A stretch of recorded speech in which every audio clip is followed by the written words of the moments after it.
Okay, so we're going to go over a few of the advanced JavaScript topics that keep coming up as you know, as I run into your guys' conversations.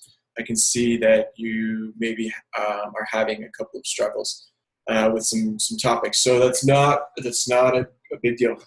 We haven't gone over some of this stuff, so we're going to make sure we touch on some of these things. So first off, let me do this. So let me just make sure that we're all pretty clear on these concepts real quick, and then I'll move over to this. So first and foremost, let's just do these top couple of functions. And then find's pretty straightforward. Flatten, however, uses something that I want to go over together as well. So let me make sure that I have this other file pulled up as well with some good notes. But we'll just start right here. So okay, so what we're doing with these functions here, guys, is we're recreating the JavaScript or the Lodash or the underscore helper functions that already exist that are out there. So each is supposed to simulate for each, right? So the object is to not use elements.forEach here. It's to create your own version of that.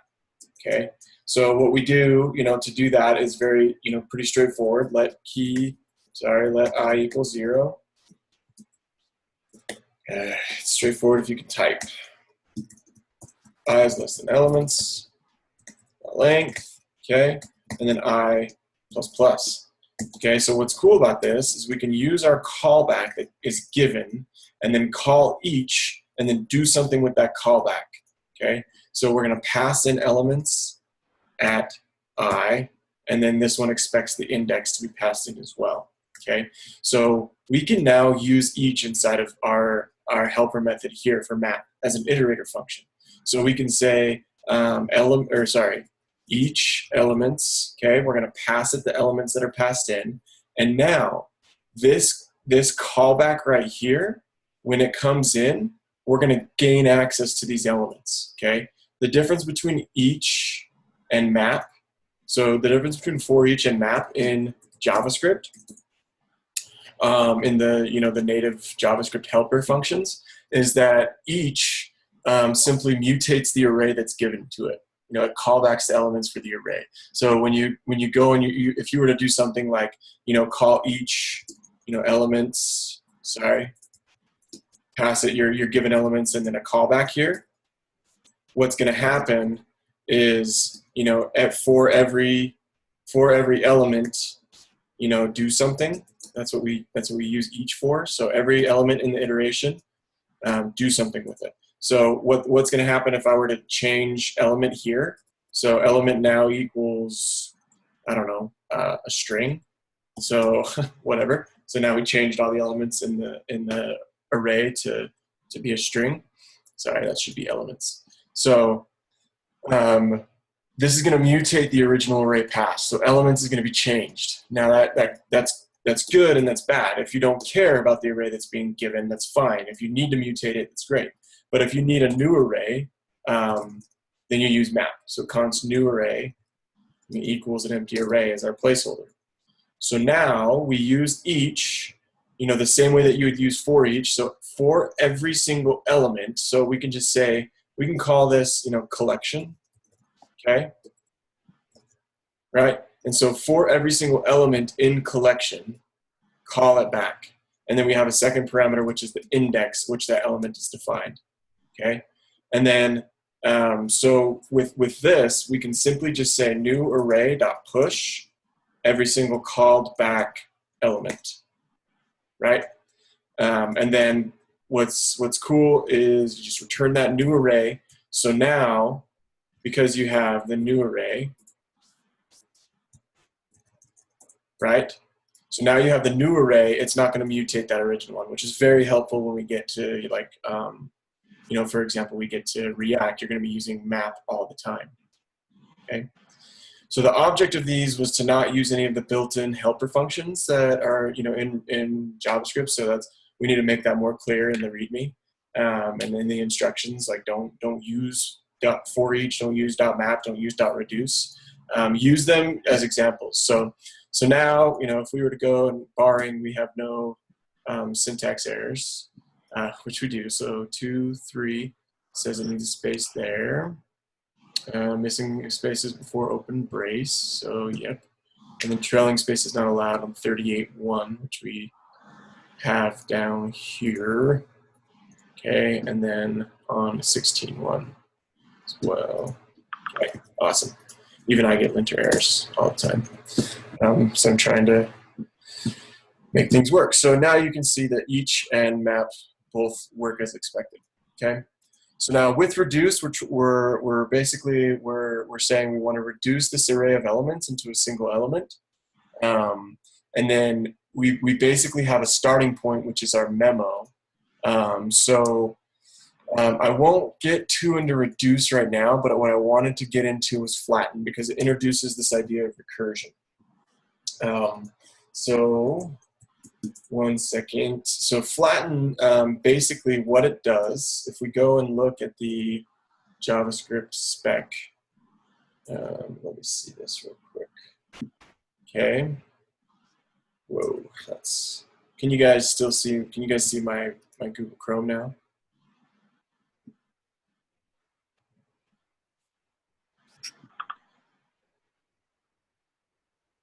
Okay. And then where's my, yeah, cool. Got it. All right, so let's look for flatten. Okay.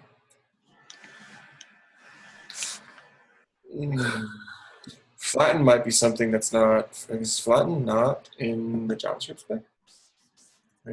Prototype.flatten. Yeah, it should be there. Oh, it's saying flatten is reduce. So that's maybe something that comes from Lodash. Okay, or underscore. So underscore. Cool. So this is actually one that comes out of underscore. What the? It's literally what I just typed in. Okay, here we go. So over arrays, we can flatten. So flatten's nested array. The nesting can be done to any depth.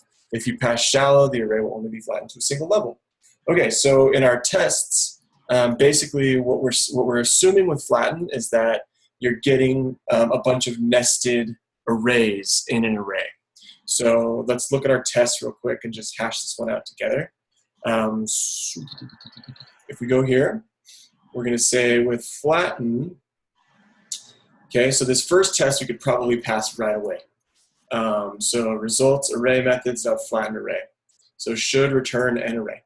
Awesome. So let's just say we have our new array.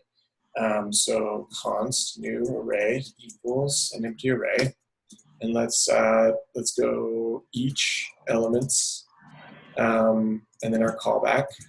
Okay. And then for each element, push new array.push every element that we get, okay? And then we're just going to return new array. So this should satisfy the condition on the first test.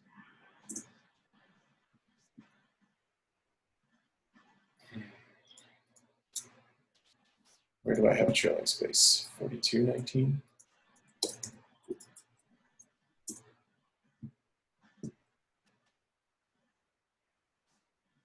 Okay, so should return an array. So that first one worked because it's just a single value array there. So now we need to look and see what happens on the second test. Should return the flatten array when given a nested array.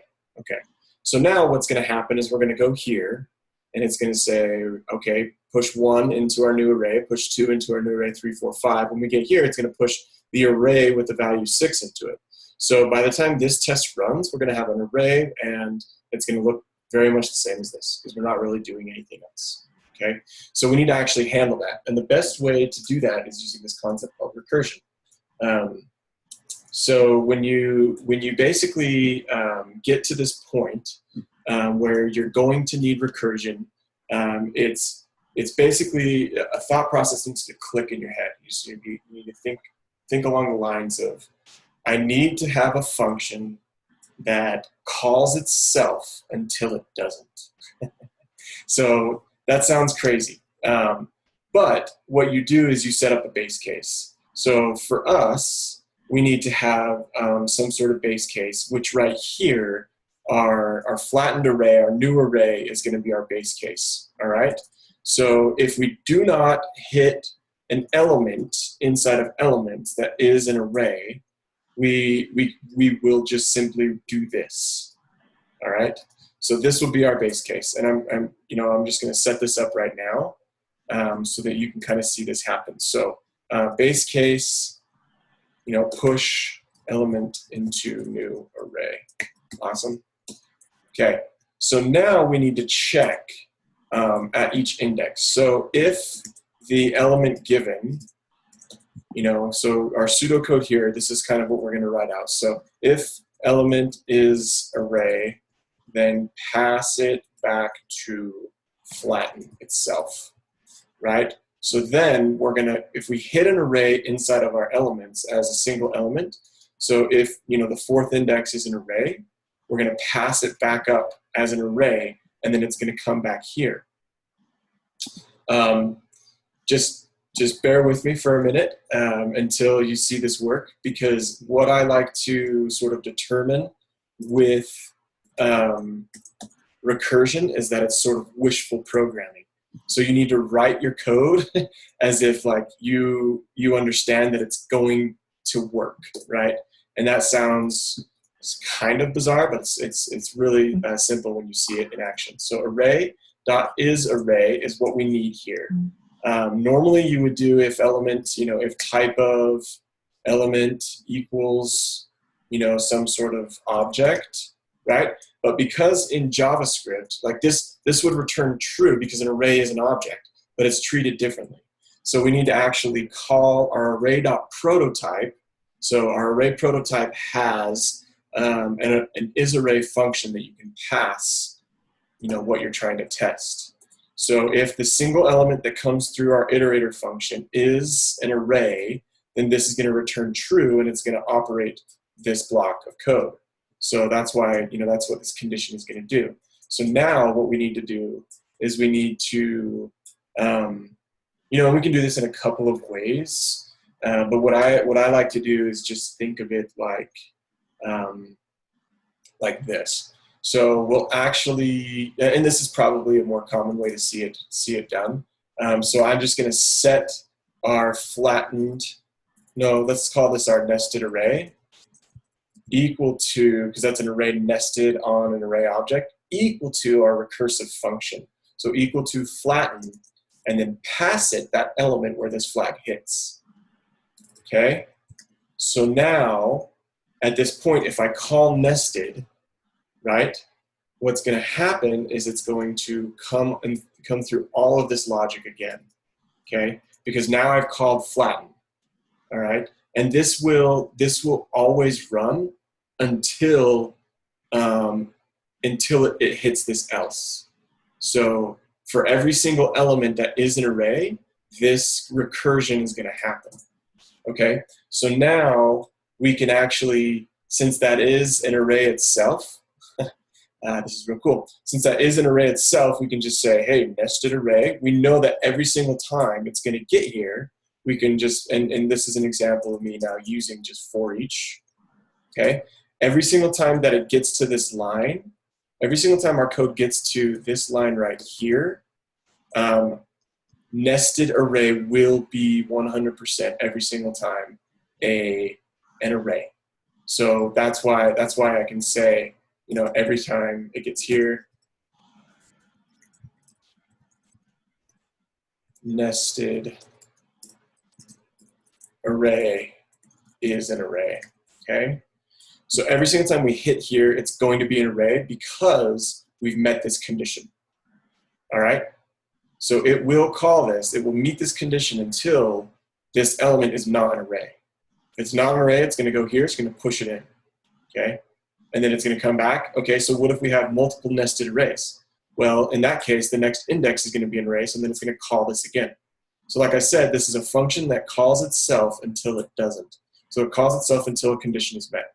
So and that condition is if it's an array or not, because we set that up right here on this if else. Okay, so now all we have to do is So at this point, if it hasn't called itself again, so if nested array hasn't called itself again, because if it is an array at the next element, it's going to call itself, right?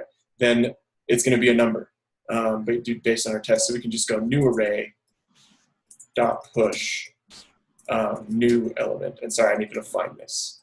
So our new element at this point is going to always be a number. So that should flatten our entire array. Unless I have syntax errors, which I'm double checking right now at the speed of light. I do. So trailing spaces. How many times am I going to have trailing spaces in my programs? Okay. This should, where are you? So many trailing spaces. Okay, so once again, we're wishful that we've succeeded in our logic, and every single time we get to this point in our program, every single time we get here in our program to pass the element, it's passing an array. So nested array becomes that array that we can loop over real quick and then pass it back up to elements if the next element in that array itself, in that nested array element, is an array, then we pass it back up. So it's going to do all of this over and over and over again, you know, until it hits a number, because then it triggers our condition, and it's like, okay, push that number up into a new array for each element, because we built our each function to iterate just over the length of the array.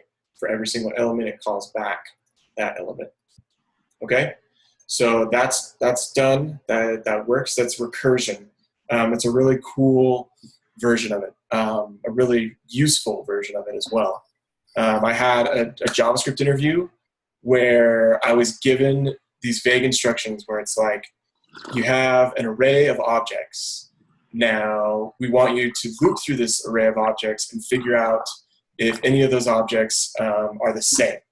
So what does that mean? So if I had two objects that shared the same, so it's like basically we're removing duplicates from the object. So in JavaScript, we can have multiple objects that point to the same reference.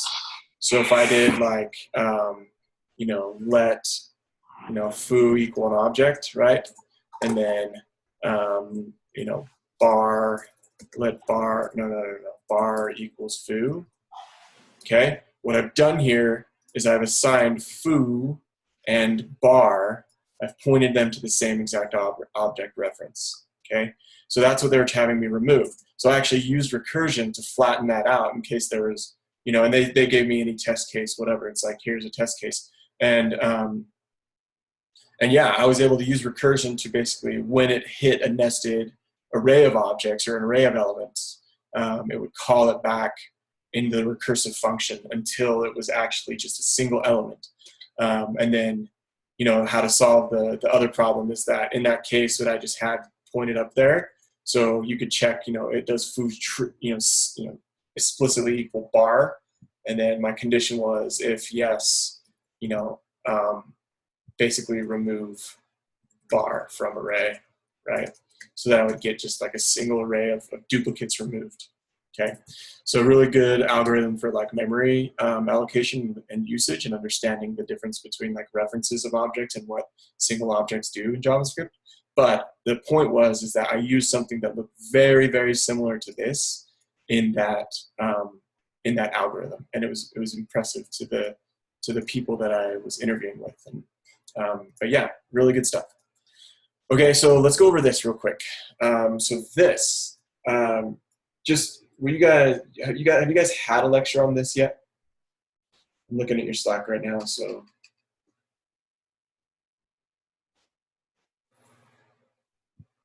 Not yet, great, this is perfect.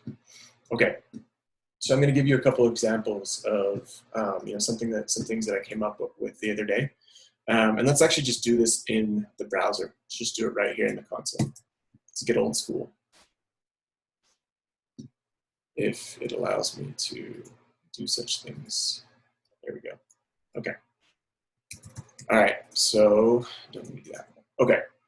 So let's say I have this function, and we're gonna call it greet. Okay. And then right. Let's see, let's get to the meat and potatoes of this though. Let's make sure that, okay, let's actually do this as a constructor. So let's say function person, okay? This is a constructor function. This is very, very similar to a class. This is what the class keyword is doing under the hood, FYI. And then we're gonna say, you know, some sort of options, right? And then we're gonna say this dot first name equals options dot first name, okay? And we're gonna say this dot last name equals options dot last name. And then we'll have a constructor, a little method on here that says this dot say name. And how do I want this to work? We'll just say equal function, okay?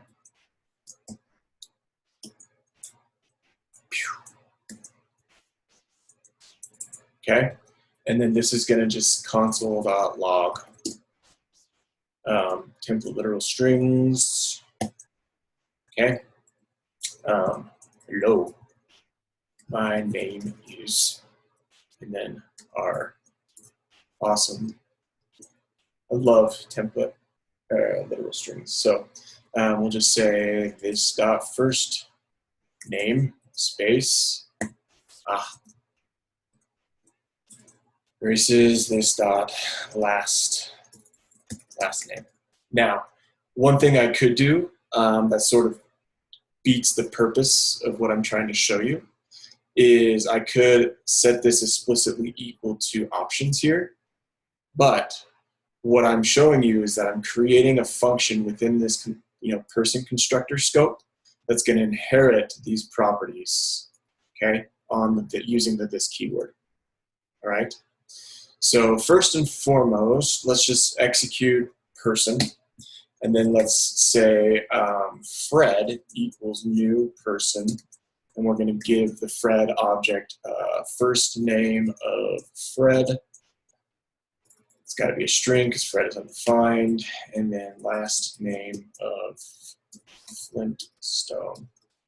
Okay, and let's close off that function. Use our parentheses. Let's make sure I'm actually calling this right. And because we are proper in Bedrock, we're going to call it that. Okay, so Fred now. If I were just to simply call Fred, check it out. There we go. I didn't want to call it. It's not actually a function at this point anymore. It's just an object. So it's a constructor object. So now if I were to look at this, I can see that I have this giant, in fact, I'm going to clear the console so it's not so crazy. I have this giant person object that has the properties of Fred, Flintstone, and then a say-name function. And then I have this weird thing called proto right here. Now, proto is something that Google Chrome and Safari and other browsers give the JavaScript prototype in order for it to reference each other over and over and over again. So, this is going to sort of label what this actual constructor is. So it's a constructor that has no arguments, no callers, so no one called it, whatever, and then it has these scopes on it. So if you see, it's got this outer scope that it has access to, which is going to be Fred, because Fred called it. And then it has this global scope that is the window object, so giant window object. Now what's cool about that is that I have access to my own local scope every single time that person is called. So I can do something like this and say const Barney equals new person, and then give it, I'm just going to take this right here, and I'm going to delete that property because it exists right there. Okay, and I'm going to change this to Barney and Rubble. Okay, so this constructor function can be used over and over and over again, and then the first name and the last name properties get used differently. And so if, in one instance, when I called it with Fred, these properties were set to Fred and Flintstone. The second instance I called, and it was Barney and Rubble. And this, the keyword this, is going to be set to whatever the principal, whatever the name is of which it's referencing.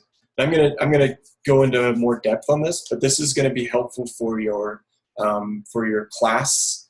Sorry, in the whatchamacallit, the class section of the homework, you're basically going to be doing this, but you're going to be doing it by using a class. Okay, so that's why I gave you that example first. So there's 4 specific rules to the keyword this, and we just explored number 2. Okay, and I can go down the whole list and show you kind of how it all works. Oh, so just to make sure that you guys understand, and you can see this in action. If I were to call Barney.sayName, it's going to say Barney.sayName. Hi, my name is Barney Rebel. And then Fred.sayName. So I'm glad I actually tested that method before I moved on. Okay, so the principle that we just went over is this principle right here that I'm going to be placing in Slack. Okay, and basically what it means is what I just demonstrated. So whenever a constructor function is used, this refers to the specific instance of the object that is created and returned by the constructor function. So in the case of Barney, this points to first name Barney. In the case of Fred, it points to the to this this dot first name is Fred. Okay, so that's what I just demonstrated there. All right, so the next demonstration I'm going to do is a lot simpler. We started a little bit more complicated, we'll get simpler. So let's say now that I have this function greet that just takes a name and simply returns, or console.logs,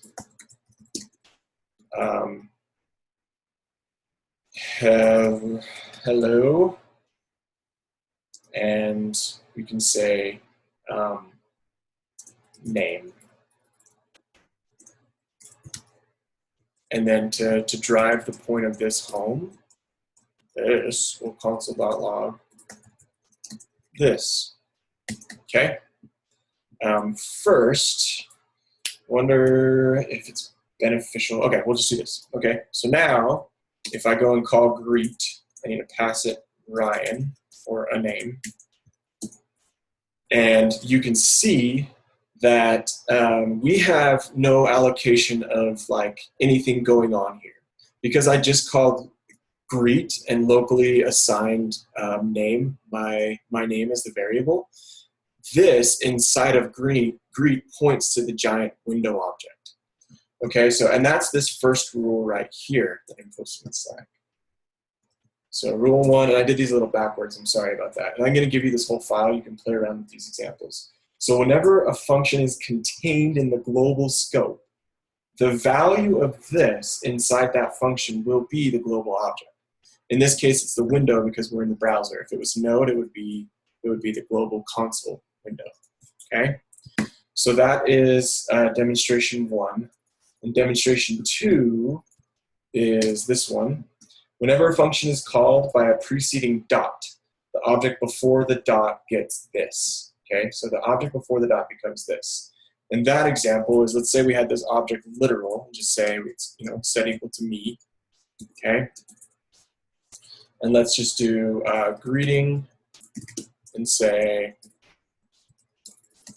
hello. This is, remember, an object literal, so we use I didn't want to do that yet. And then we want to do that say hello function again. This function.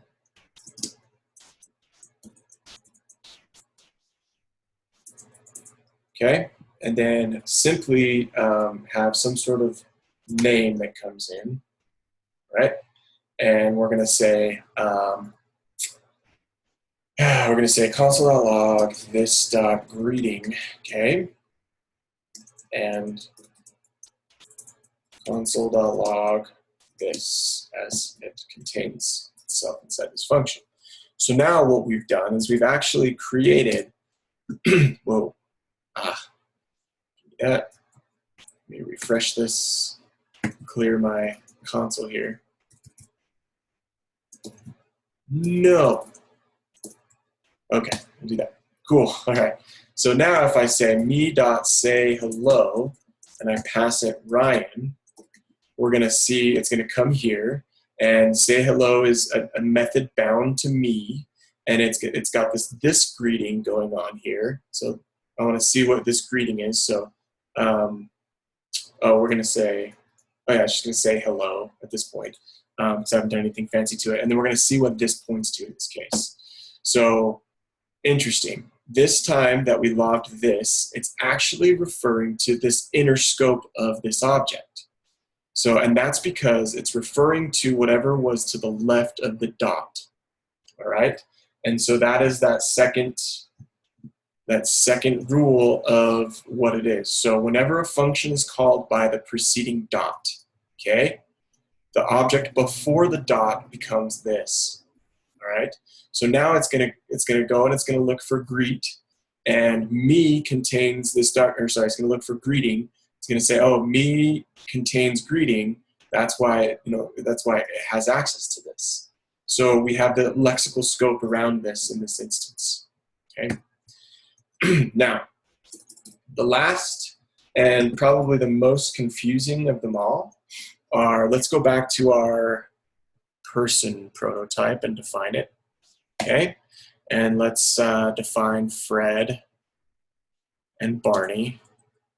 Okay, so the fourth rule, and the one that you're going to be using quite a bit when you get into React, is this idea that you can explicitly set what this points to. All right, so in our case of Barney and Fred, we would expect that if we called Barney, it would say, hello, my name is Barney Rubble. Fred, hello, my name is Fred Flintstone. But what if we wanted to change that? What if we wanted them to be something else? What if they're having a midlife crisis and they want to swap names? So how we would do that is using one of three JavaScript methods.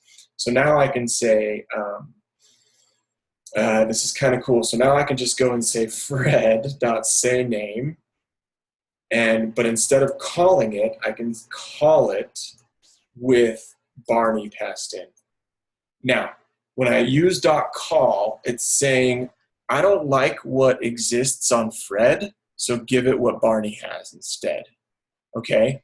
And the difference between this and .apply, which we'll get to in just a second, is that .apply can take a list of arguments that are, and that's really their only difference. They're accomplishing the same thing, but apply, since it begins with an A, can take a list of arguments. That's how I always remember it. That can be bound, that you can bind to this Fred function here. So now if I were to do that, .sayname.call with Barney, Fred just said my name is Barney Rubble. Okay? And to demonstrate that you can do that interchangeably, that's a hard word for me to know, and I would say apply here, just to show you that they operate basically the same way. You can just give this an array of arguments. So, whatever you need for your constructor function, and I don't have any good examples of that list of arguments, but I'll show you how they work on the homework. So now Barney was called and Fred Flintstone was given. So that fourth rule is this one right here. So I'm actually going to post a link to these notes, to these examples, and you can go and take these examples and play around with them as much as you want. So how does this pertain to the homework? Let's go over and look at it. All right, so let's say we have this constructor function that takes in these options. So we need to set a username and password. So this .username equals options.username. Okay, this .password equals options.password. So because we're passing options here, options is completely optional. So options could be whatever. This could be object, right? Whatever we have here. We're just calling it options just to get you guys used to knowing that this is optional and this is going to be a specific object. So when this is called and instantiated, we get the username and password from the object that's passed to user when we use the new keyword. So remember how we had our person prototype that was function capital person equals function or whatever. We are basically doing this with the class keyword, and we're building a constructor function as a, using the class keyword. And so this is where you define like the properties that you need all of your child objects to inherit from. So that way, when you call me, or when you call new over user and pass it this options argument, me is going to inherit and assign those options there. And then it's going to also inherit this check password function, okay? And this check password function is going to receive something when it's called, and then it's going to check, if, so password triple equals this dot password, then return, what does it want us to return? True, else return false. Okay, so let me get rid of this, so that way, oh wait, yeah, we have that finished. Okay, so if I go and run these tests, it's going to supply me with this object. Actually, we just run, it doesn't say there's no test for this file, which is great, because we can just run node over it, because node is going to go and execute the file. So I can just say node src case.js, and nothing happened. But if I were to log me, and if I were to log result, I'm going to actually label these, and I'm going to give them single quotes. Okay, so that way when we see this in the console, we'll know exactly what we're looking at. And then we'll just say, so you can label your console logs. So now we have this user that inherited these properties that we passed to it, and then we have this result of this function call and check password to be true. If I were to change something in here, this doesn't equal this string that gets set here that we're passing on this line, right? So we would expect that it's going to be false, which it is. So our check function works. Password checker. Awesome. So now it's going to say recreate the check password method that you just used on the made user class. Use this to access the object's password property. Don't modify the original stuff. Okay. So cool. And then call, apply, and bind. So to do this, we're going to be creating a check password, out of the scope of this function. So it needs to say password to compare. So I'm actually going to log that out. And it's going to say password to compare. Okay, so we have sort of a blueprint of our check password function. Now, when we call compare password, that's what we want this to become, right? So if I were to say the same thing, so if, right, this dot, let's see, use this to access the object's password property. Password equals the password to compare coming in, return true, return false. And it says, note that we use the function keyword and not this fat arrow. And the reason being is that the fat arrow actually manipulates what this is pointing to, sort of does it in its own way. So because of that, we get some problems moving forward. Now, by itself, this check password function,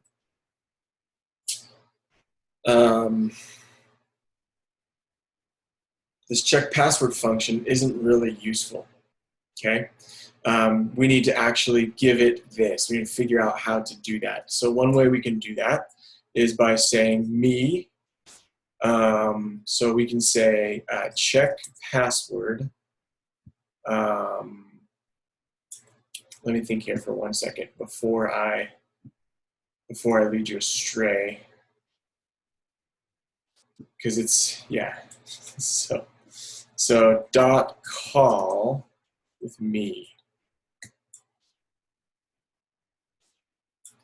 I wonder if that will work.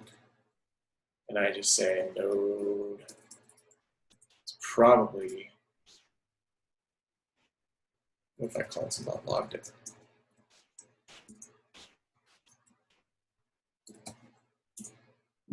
Aha, it's false. It's false because there was no password given. So we need to call this with the password that we want to check. We think about. So once again, this is really good stuff. It's very, very, you know, it's pretty heavy, but it's. Do I need to pass a password here? So just say in string. So I'm giving it, I'm calling it with me, and I'm passing the string. Aha. Exactly what I need to do. So just to check to see if that worked. Cool.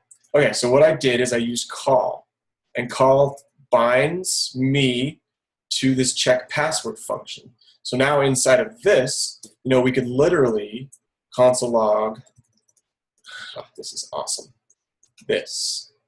And what it's going to do is it should point to the properties that, you know, exist on this user object. So if I call that now, check it out. So .call goes, and I love this stuff. This is what I love about JavaScript, is you can sort of explicitly say what you want it to do. So now if I were to do the same thing with .apply,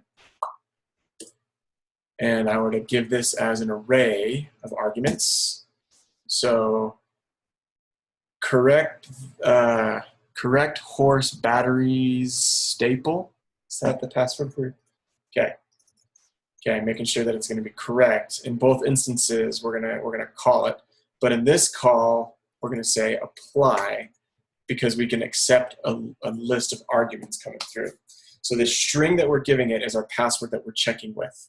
Okay, and you know, simply put, the first time we use call, there's no array wrapped around it. When we use apply, we can pass an array of arguments. So let's say there was another function that in here that simply was our returner. It's a terrible word for a function. And let's say that we wanted to you know, have some sort of string, and then really useful string here. Just return it, really useful function there. Okay, so if we say now, in this half, we say foo, okay? We can give it more things to play around with. So it didn't actually console log there, or that return. So bad example, because it didn't work right. But just know that if I were to call this time, I think it's because there's not a second function that we're binding it to, because we're not, you know, we're using this to bind our check password with. So either way, just know that both of these will work in this specific case, because the first time we're using call and we're just simply passing a string. Second time we're passing an array with a string on it. And then if I were to do this again with, you know, if I were to just say like const, I don't know, I don't have a variable here, check bind equals check password dot bind, and then pass that me, it's going to do the same thing. And that one, let's see.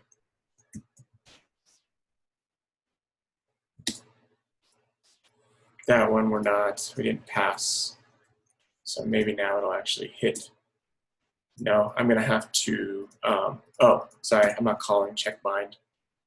Check bind. So, okay, so it just console logged this. And so I'd have to actually give it some sort of string, and I'm not doing that. But I thought I did earlier and it didn't give me false. Either way, that's kind of how you would use bind. You'd set a new variable and then set the thing you want to bind to that object the same way that you did it with .call and .apply. So, but I want to get you a working example of this. So 1 second. Oh, why did that work? Hold on 1 second.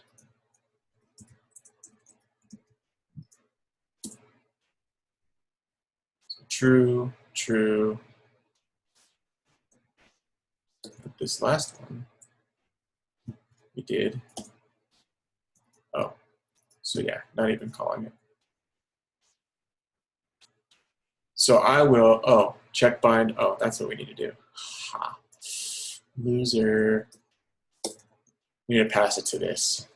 So bind works in the way that you're sort of setting it up beforehand, and then hopefully, no, it's not even running that function.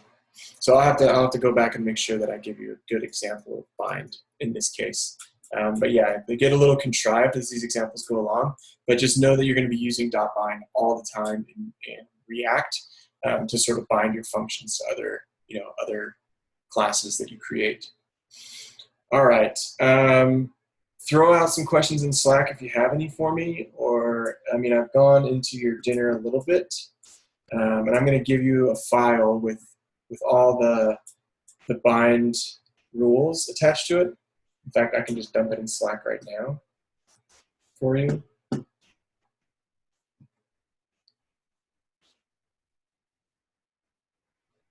Okay. All right, so it doesn't look like there's any questions. Hopefully I didn't do too much to confuse you. But yeah, those are the examples that I threw out during that stuff.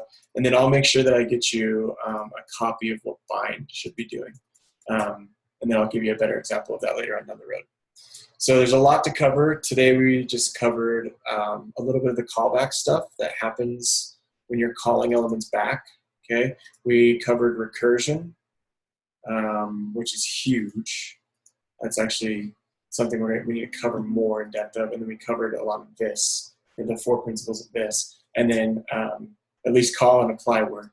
I need to just go through and get an example of what bind works. So if you don't have any questions, I'm going to turn you loose to your dinner, and then we're going to forego the afternoon brown